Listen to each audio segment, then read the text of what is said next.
नमस्ते। मेरा नाम कमलेश शामंतुला है और मैं नीड विकास संस्था का एक सहकारी हूँ। गए कुछ सालों से हम लोग बच्चों को स्कॉलरशिप के रिलेटेड हेल्प कर रहे हैं। जैसे नीड विकास संस्था की खुद की एक स्कॉलरशिप चलती है, जैसे सावित्रीबाई फुले स्कॉलरशिप प्रोजेक्ट आशा करके जिसका नाम है। जिसमें हम कुछ महिला लड़कियों को गर्ल्स एजुकेशन के हिसाब से उनको कुछ एक मिनिमम अमाउंट स्कॉलरशिप देते हैं। बट गए कुछ सालों से हम लोग बडीज फॉर स्टडीज के साथ काम कर रहे हैं। और बडीज फॉर स्टडीज एक अच्छा प्लेटफॉर्म है जहाँ पे मैं आपको कंटेंट शेयर करके भी थोड़ा सा बैकग्राउंड दे देता हूँ उसका। तो तो अगर आप स्क्रीन पे देखोगे तो बडीज फॉर स्टडीज के साथ हम लोग एक पार्टनर करके काम कर रहे हैं। और गए साल भर से हमने बहुत से बच्चों को इस प्रोसेस में इन्वॉल्व किया और उसमें से बहुत से बच्चों को बेनिफिट भी मिला है। बडीज फॉर स्टडीज एक प्लेटफॉर्म है जहाँ पे अलग अलग कंपनीज के माध्यम से सीएसआर के माध्यम से स्कॉलरशिप्स अवेलेबल है। और ये स्कॉलरशिप सारे with in India, outside India किसी को स्टडी करने के लिए जाना है उस सारी चीज़ों के लिए। और वो एक प्राइमरी एजुकेशन से लेके फॉर योर पोस्ट ग्रेजुएशन सारे एजुकेशंस के लिए ये अवेलेबल है। एंड नीड विकास संस्था पूरा महाराष्ट्र में being working as a partner with buddies for studies. आज का वीडियो बनाने का कारण यही है कि पूरे महाराष्ट्र के लोगों से मेरी विनंती है कि ये बहुत अच्छा प्लेटफॉर्म है। ही खूप चांगली प्लॅटफॉर्म आहे। I will try to speak in English, Hindi and Marathi. So maximum areas में लोगों तक ये पहुंच पाए वीडियो इजीली। तो स्पेशली मैं ये बता रहा था कि ये प्लेटफॉर्म पे बहुत सारी स्कॉलरशिप अवेलेबल है। इसमें कैसे अप्लाई करना चाहिए, क्या करना चाहिए, उसके बारे में मैं थोड़ा आप लोग को अभी ज़रूर बताऊंगा। बट मेरी रिक्वेस्ट है कि जितने भी बच्चे अ, आज जो भी ये वीडियो देख रहे हैं मैक्सिमम स्टूडेंट्स तक ये वीडियो पहुंचाइए। इसका कारण इतना है कि इसमें जो प्लॅटफॉर्म्स पे जो स्कॉलरशिप अवेलेबल है वो किसी ना किसी को कभी ना कभी हेल्प हो जाएगी। सर माझी तुम्हा सर्वांना रिक्वेस्ट असेल की आपल्या महाराष्ट्रातील जे मुलं आहेत ज्यांना शिक्षणासाठी अडचणी येत आहेत आणि त्यांना कुठेतरी स्कॉलरशिपसाठी ते प्रयत्न करतायत, तुम्ही म्हणजे ही योग्य प्लॅटफॉर्म आहे। या प्लॅटफॉर्मवर जाऊन आपलं रजिस्ट्रेशन करा आणि ॲप्लिकेशन्स करा। मी त्याच्याबद्दल तुम्हाला थोडीशी माहिती देईन। पहिली गोष्ट तुम्हाला हे बघायचं असेल की ही आहे त्यांचं होम पेज। जसं तुम्ही टाईप कराल buddiesforstudies.com तर अशी पेज ओपन होणार। आणि तिथे जेव्हा तुम्ही स्कॉलरशिपवर क्लिक कराल तर लेफ्ट साईडला तुम्ही जर बघत असाल तर तुम्ही क्लास लेवलला बायफरकेट करू शकता की तुम्ही कितवीत आहात तर तुम्ही ते सिलेक्ट करा आणि तुम्हाला त्या पद्धतीचे स्कॉलरशिप या ठिकाणी दिसतील। जर तुम्ही समजा 10वीत आहात आणि तुम्हाला स्कॉलरशिपची गरज आहे तो तुम्ही इथे यहाँ ठिकाणी बघू सकता। आप लोग को अलग अलग स्कॉलरशिप्स जो आपके एलिजिबल होगा वो स्कॉलरशिप सारे दिखाई देंगे यहाँ पे। और आप उस पे जैसे ये क्लास वाइज हो गया, डिवीजन वाइज हो गया, जैसा आप कुछ बच्चे आईटीआई करते हैं तो उनके लिए भी यहाँ पे कोर्सेज के लिए यहाँ पे पॉलिटेक्निक के लिए है, वोकेशनल कोर्सेज के लिए भी है और डॉक्टरेट्स और डिग्री और इस सारी चीज़ों के लिए आप फिल्टर करोगे वो हिसाब से आपको स्कॉलरशिप्स अवेलेबल हो जाएंगे। जैसे ग्रेजुएट्स के लिए चाहिए तो ग्रेजुएट्स के लिए भी अवेलेबल है। तो ये एक कैटेगरी हुआ। फिर उसके बाद इन कंट्री फॉर एग्जांपल आप इंडिया में स्टडी कर रहे हो और आपको स्कॉलरशिप चाहिए तो यू कैन सिलेक्ट दैट। और अगर आप स्टडी के लिए अब्रॉड जाना चाहते हो और उसके लिए कुछ स्कॉलरशिप देख रहे हो तो यू कैन सिलेक्ट दिस। जहाँ पे स्टडी अब्रॉड के लिए जो जो स्कॉलरशिप चल रहे उसके बारे में आपको जानकारी मिलेगी। फिर उसके बाद कुछ अगर आप स्पेसिफिकली जेंडर वाइज देखना चाहते हैं तो अगर आप फीमेल स्टूडेंट हो तो you can select female and go head for your search. Parallelly male बच्चों के लिए भी मेल सिलेक्ट करके थर्ड जेंडर्स के लिए भी है। फिर उसके बाद रिलीजन वेज कुछ लोग ट्राइबल्स बच्चे होते हैं उनको स्पेसिफिक बेनिफिट्स भी होते हैं तो उस बेनिफिट्स के बेसिस पे भी यहाँ पे स्कॉलरशिप्स अवेलेबल रहते हैं। क्योंकि ये कुछ क्या अवेलेबल स्कॉलरशिप रहेंगे। जैसे आप बुद्धिस्ट हुए तो आपके लिए ये स्कॉलरशिप है, आप क्रिश्चियंस है तो ये स्कॉलरशिप है, हिंदूज है तो आपको ये स्कॉलरशिप है। ये मैं आपको ये क्यों बता रहा हूँ क्योंकि ये जो स्कॉलरशिप्स कंपनियां या जो लोग दे रहे हैं उनका ये क्राइटेरिया सेट होता है, उस बेस के ऊपर ये चीजें बन के आती है। इसका मतलब ये नहीं कि बाकी कास्ट के लोगों को नहीं मिलेगा। ये there are many open scholarship which are available on this website. फिर उसके बाद स्टेट वाइज अगर आप महाराष्ट्र में रहते हो तो just scroll down and you will find Maharashtra here. आप जैसे महाराष्ट्र सिलेक्ट करोगे तो आपको सारे महाराष्ट्र में जो स्कॉलरशिप चल रहे हैं वो आपको यहाँ पे दिखाई देंगे। There are coming 19 scholarships which are in process और ये सारे स्कॉलरशिप अभी चल रहे हैं। उसके अलावा ये स्टेट वाइज हो गया। फिर उसके बाद आप अगर, जैसे मैंने पहले भी बताया कि अगर आप इंजीनियरिंग कर रहे हो, मेडिकल कर रहे हो, या कुछ मैनेजमेंट स्टडी कर रहे हो, तो आपको स्कॉलरशिप की जरूरत है। Just go there and you will find the respective scholarships here. तो इस तरीके से आप लोग स्कॉलरशिप भर सकते हो। अभी फॉर एन एग्जांपल मैं एक सैंपल आपको दिखा देता हूँ। अगर मैं कोई भी स्कॉलरशिप भरना चाहता हूँ, सॉरी मैंने तो सिलेक्ट कर दिया था, महाराष्ट्र सिलेक्ट किया फॉर एन एग्जांपल, मैंने महाराष्ट्र के लोगों के लिए है, तो फिर महाराष्ट्र का मैंने एक स्कॉलरशिप एग्जांपल सिलेक्ट कर लिया। जैसे मैं ये क्लिक करता हूँ, तो सबसे पहले स्टूडेंट को मैं रिक्वेस्ट करूंगा कि ये पूरी अबाउट द स्कॉलरशिप पहले समझ के लिए कि ये स्कॉलरशिप किन लोगों के लिए है। और इसमें एलिजिबल दिया जाता है कि कौन हो सकता है। फीमेल डोमिसाइल महाराष्ट्र में हो, महाराष्ट्र की हो सकती है, माइग्रेंट कम्युनिटीज के हो सकते हैं। फिर स्कॉलरशिप किस कैटेगरी में आता है, किन किन बच्चों के लिए अप्लाई कर सकते हैं।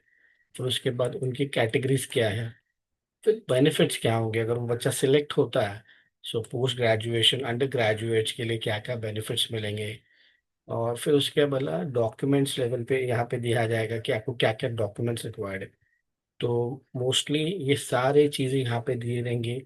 आपकी सब इंफॉर्मेशन भरने के बाद इसको अप्लाई करना है, सारे डिटेल्स आपको जैसे जैसे आप स्क्रॉल डाउन करेंगे आपको सारी चीज़ें यहाँ पे मिलेंगी। And if you want to apply for this scholarship, यहाँ पे अवेलेबल हो जाता है अप्लाई स्कॉलरशिप। ठीक है, अभी ये क्लोज्ड है बाय द वे। तो अभी मैं आपको और एक स्कॉलरशिप अगर दिखाऊँ, आप डायरेक्ट होम पेज पे भी जाते हैं तो भी आपको बहुत सारे स्कॉलरशिप दिखेंगे जो अवेलेबल है। This was available. तो जहाँ पे भी आपको देखना है वो सारे स्कॉलरशिप्स आपको यहाँ पे मिल जाएंगे। जैसे जैसे जो जो अवेलेबल रहेंगे वो आपको अवेलेबल हो जाएंगे। जैसे अभी ये स्कॉलरशिप्स है तो आपको यहाँ पे ये सारे डिटेल्स आपको देखने हैं। और उसके बाद यहाँ पे एक अप्लाई नाउ करके ऑप्शन मिलेगा। फिर इसके बाद बिफोर अप्लाई करने से पहले मेरी रिक्वेस्ट रहेगी सारे बच्चों को, यू इंश्योर आप डॉक्यूमेंट्स पढ़ लीजिए, एलिजिबल क्राइटेरिया पढ़ लीजिए, बेनिफिट पढ़ लीजिए क्या है करके, और वो हिसाब से आप इसको सबमिट करिए। I will rest assure that कि जो भी स्टूडेंट्स यहाँ पे एप्लीकेशन कर रहे हैं विद आर दिस वीडियो और with the help of needle का संस्था, you can reach out to us. तो ये पूरी प्रोसेस है। बेसिकली आपको कुछ नहीं करना है, आपको बडीज फॉर स्टडीज के वेबसाइट पे जाना है, स्कॉलरशिप पे क्लिक करना है। You will need to categorize your scholarship and just select that, and you can multiple scholarships you can apply. ऐसा नहीं कि आपने एक ही स्कॉलरशिप अप्लाई करना है, तुम्हारा एक स्कॉलरशिप अप्लाई करना चाहिए गरज ना, you can apply multiple scholarship. So this is an opportunity for you all. आप लोग इसको रेज कर सकते हैं, अप्लाई कर सकते हो। And I have seen that people have got benefited during covid. One of the engineering student was not able to fees, वो फीस नहीं भर पा रहा था। तो जब वो फीस नहीं भर पा रहा था बहुत से चैलेंजेस आ रहे थे। तो जब हमने बड़ी फंड के प्लेटफॉर्म पे रजिस्टर किया उस बच्चे को, फिर उसके बाद आज उस बच्चे को उस टाइम पे फीस भरने के लिए ड्यूरिंग कोविड उसके डैड का जॉब चला गया था, and he got a very good amount of 50-60 thousand of scholarship that time, and he was able to continue his education. Not him but there are many students. अगर आप इस website पे जाएंगे आपको टेस्टिमनी देखेंगे कि बच्चों का, तो आपको पता चल जाएगा क्या हो रहा है करके बच्चों के लाइफ में with this scholarship program. So I request you, जो भी बच्चे हैं जो इस वीडियो को देख रहे हैं, जास्तीत जास्त मुलांपर्यंत ही व्हिडिओ पाठवा। अब मेरा कुछ पैरामीटर्स आपको सजेशंस थे कि आपको क्या करना है करके। जैसे मैंने बताया कि ये इम्पोर्टेंट, जैसे अब जैसे सबमिशन स्टूडेंट्स के लिए बेसिकली बहुत इंपॉर्टेंट है। While submitting the application ensure आप जो ईमेल आईडी यूज कर रहे हो या मोबाइल नंबर यूज कर रहे हो या आधार कार्ड जो यूज कर रहे हो, वो आधार कार्ड ओटीपी सिंक होना चाहिए, जैसे क्योंकि ओटीपी वेरिफिकेशन होगा। आप जो भी डॉक्यूमेंट्स उस पर सबमिट कर रहे हैं, it should be very readable, clear होना चाहिए, पढ़ने आना चाहिए। और उसको डॉक्यूमेंट को वैलिडेट कीजिए पहले खुद कि वो ऑथेंटिक है कि नहीं। इसके अलावा इंश्योर करिए 3 से 4 बार उस चीज़ों को देखिए कि हमने जो सबमिट किया है बराबर है कि नहीं। फिर उसके बाद मैं पर्सनली सजेस्ट करूंगा कि जो फैमिली इनकम का पार्ट आता है, वेरी जेन्युइनली आपके पास जो फैमिली इनकम रेंज है आप वहाँ पे मेंशन करिए। और उसी एंगल से आपका इनकम सर्टिफिकेट पे भी वही अमाउंट होना चाहिए जो यहाँ पे आपने सबमिट किया है। ऐसा ना होना चाहिए कि आपने यहाँ पे फैमिली इनकम दिया है 50,000 और आपका इनकम सर्टिफिकेट बोल रहे हो 1 लाख। तो ये कॉन्फ्लिक्ट ऑफ डॉक्यूमेंट हो जाता है और इन्फॉर्मेशन हो जाता है। सो बेटर आप उसको पहले स्टडी कर लीजिए और उसके बाद वो डॉक्यूमेंट सबमिट करें। साथ ही साथ जो भी डॉक्यूमेंट्स आप सबमिट कर रहे हैं, जैसे इनकम सर्टिफिकेट हो गया या उसके रिलेटेड कोई भी वैलिड डॉक्यूमेंट सबमिट कर रहे हो, तो इंश्योर करो वो स्टैम्प्ड हो और वैलिड हो। साथ ही साथ कोई भी चीज इंफॉर्मेशन गलत मत डालिए, क्योंकि नहीं तो एप्लीकेशन रिजेक्ट हो जाएगा। अब लोग पूछेंगे कि ये प्रोसेस कैसे चलता है, कि इस सबमिशन हो गए, सब कुछ हो गया। So first thing you'll get an application ID, आपको एक एप्लीकेशन आईडी मिल जाएगा।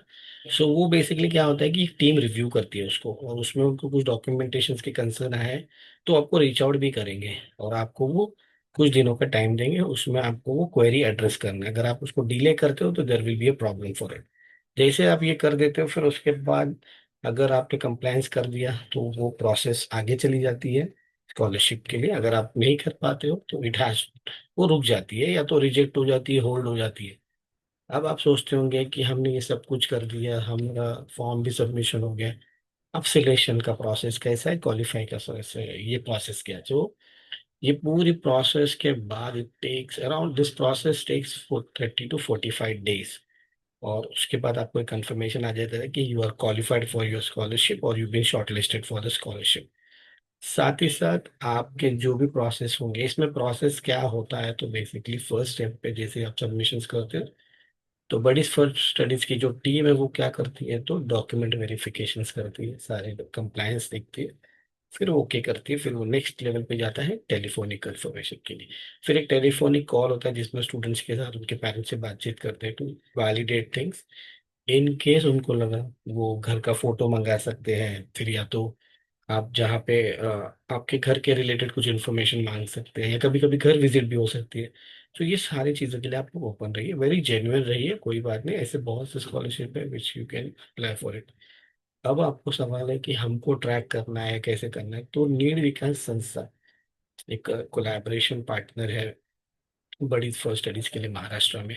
तो मैं आप सभी बच्चों से रिक्वेस्ट करूंगा कि जैसे आप कोई भी एप्लीकेशन करते हो, जैसे आप as a one student you can, आप मल्टीपल स्कॉलरशिप अप्लाई कर सकते हो। तो उसमें आप जैसे ही अप्लाई करते हो, तो one thing you have to do, आपको इमीडिएटली जैसे ही आप अप्लाई कर देते हो, तो you have to send information of आपका एप्लीकेशन आईडी हो गया, या फर्स्ट नेम हो गया, लास्ट नेम हो गया, ईमेल आईडी हो गया, फोन नंबर हो गया, जो आपने बडीज फॉर स्टडीज पे रजिस्टर किया है, वो डिटेल्स आपको जो मैंने स्क्रीन पे व्हाट्सएप नंबर पे दिया है।